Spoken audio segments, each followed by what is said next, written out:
Good morning, सुप्रभात, केम छो, सलाम। उम्मीद है आप सब लोग बेहतर होंगे, अपना ध्यान रख रहे होंगे। आज मेरा मन किया कि चलो स्टूडियो से ही रिकॉर्डिंग करते हैं। क्योंकि क्या होता है वो एक जैसा बैकग्राउंड देख देख के जो है ना थोड़ा बोर लगने लगा मुझे खुद को, है ना। तो मैंने सोचा जब मुझे बोर लग रहा है तो जो सुनते हैं मुझे पता नहीं उन्हें कितना बोर लग रहा होगा, है ना। तो सोचा कि आप क्या करें, अब घर में तो रोज जो चेंज चेंज चीज़ों को नहीं कर सकते हैं, तो सोचा चलो बैकग्राउंड ही चेंज करते हैं, रिकॉर्डिंग की जगह कुछ दिन के लिए चेंज कर कर देखते हैं। ठीक है।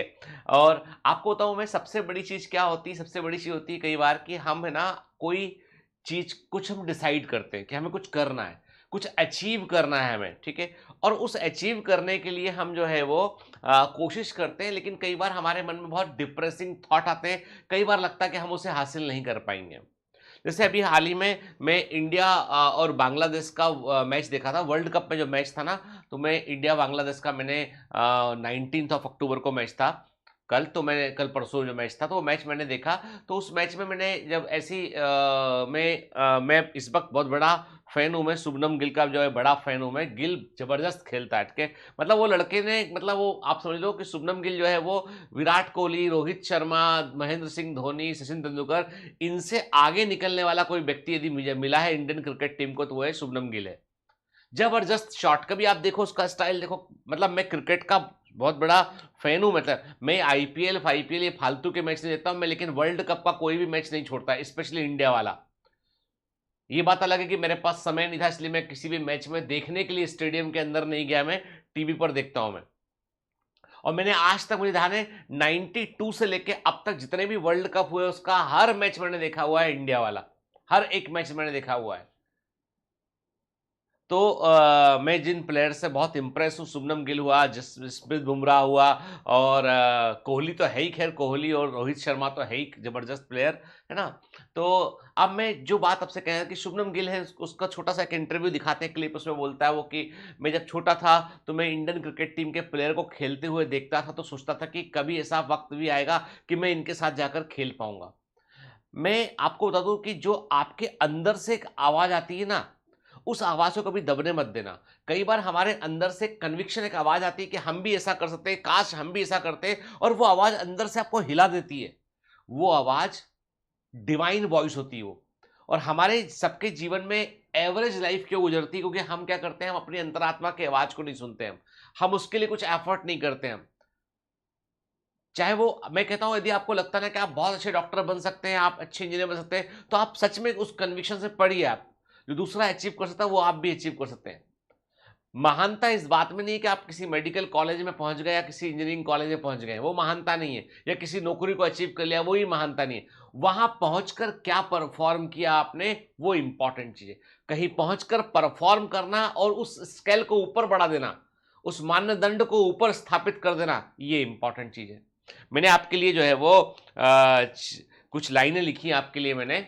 हालांकि मैं कोई बहुत अच्छा कवि नहीं हूं, लेकिन मैं कोशिश करता हूं कि मैं लाइनों से आपके दिल से, मेरे मेरे दिल के तार जुड़ जाएं। कभी कभी लगता है, कभी कभी लगता है कि अब और चलना संभव नहीं। सुनिएगा, शब्दों पे गौर कीजिएगा। कभी कभी लगता है कि अब और चलना संभव नहीं। कभी कभी लगता है कि अब और सह पाना संभव नहीं। कभी कभी लगता है कि अब और सह पाना संभव नहीं। कभी कभी लगता है कि ये शायद मेरे बस का नहीं, कि ये शायद मेरे बस का नहीं।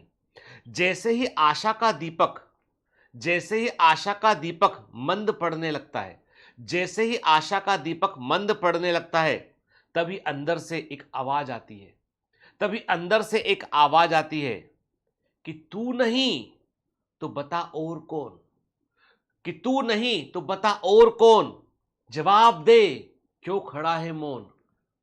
कि तू नहीं तो बता और कौन, जवाब दे क्यों खड़ा है तू मौन। चल अब उठ खड़ा हो, चल अब उठ खड़ा हो और चल पड़। चल अब उठ खड़ा हो और चल पड़। सबसे पहले अपने अवसाद से लड़, सबसे पहले अपने अवसाद से लड़, अपने आप से लड़।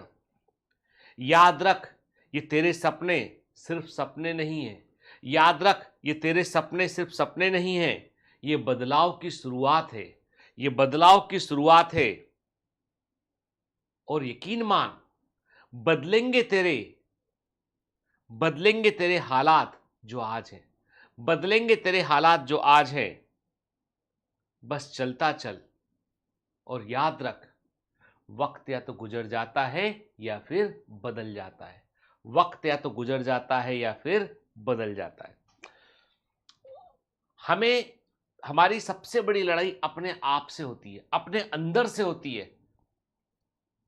कई बार हम अपने आप से हार मानने लगते हैं, बस वही वही कंट्रोल करना है मिटके, कंट्रोल कंट्रोल नहीं, नहीं नहीं नहीं, give instructions to your mind.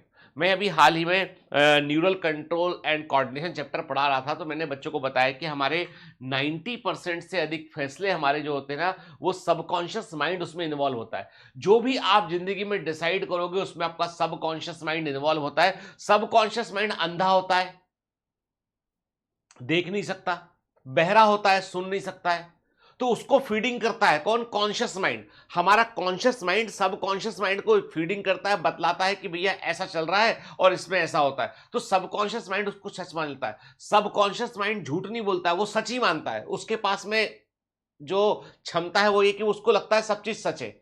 छोटे बच्चे के ऐसा है, सब सच मान लेता है वो, और वो आपके डिसीजन में टांग अड़ाता है, हर जगह पर आके इन्वॉल्व हो जाएगा।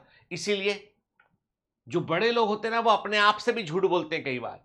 नहीं, मैं कर लूंगा, मैं कर कर दिखाऊंगा, मेरे से होगा। अपने आप से कहते हैं नहीं, सब कुछ ठीक होगा, मैं कर सकता हूं। भगवान में आस्था रखते हैं कि तू ये ईश्वर है, ये करेगा मेरे लिए। उनका आस्था है, सबकॉन्शियस माइंड को पता है कि हाँ करेगा, मतलब होगा काम ये, तो वो आपको नेगेटिव नहीं जाने देता है। तो हमेशा जो मोटिवेशन है, जो पॉजिटिवनेस है, जो सकारात्मक विचारधारा है, जो एक एटीट्यूड जो है कुछ कर गुजरने का, वो आपके सबकॉन्शियस माइंड से को ट्रेन करता है, और सबकॉन्शियस माइंड उसी के अनुसार आपसे काम करवाता है। कंप्यूटर के सिद्धांत के समान है GIGO, garbage in garbage out. कचरा अंदर डालोगे, कचरा बाहर निकलेगा। गलत बातें सुनोगे, गलत इंसान बन जाओगे। गलत चीजें करोगे, गलत इंसान बन जाओगे। गलत लोगों के साथ रहोगे, गलत बन जाओगे। कहते हैं ना कि 4 बुद्धिमान लोग हैं और उसमें यदि आप शामिल हो गए तो 5वें बुद्धिमान आप। 4 अमीर लोग हैं और उनके साथ उठने बैठने लगे तो 5वें अमीर आप हो। 4 बदमाश लोग हैं और उनके साथ उठ बैठ रहे हो तो 5वें बदमाश आप हो। याद रखना, संगत का बड़ा असर पड़ता है। चलिए, have a great day, all the best, bye bye.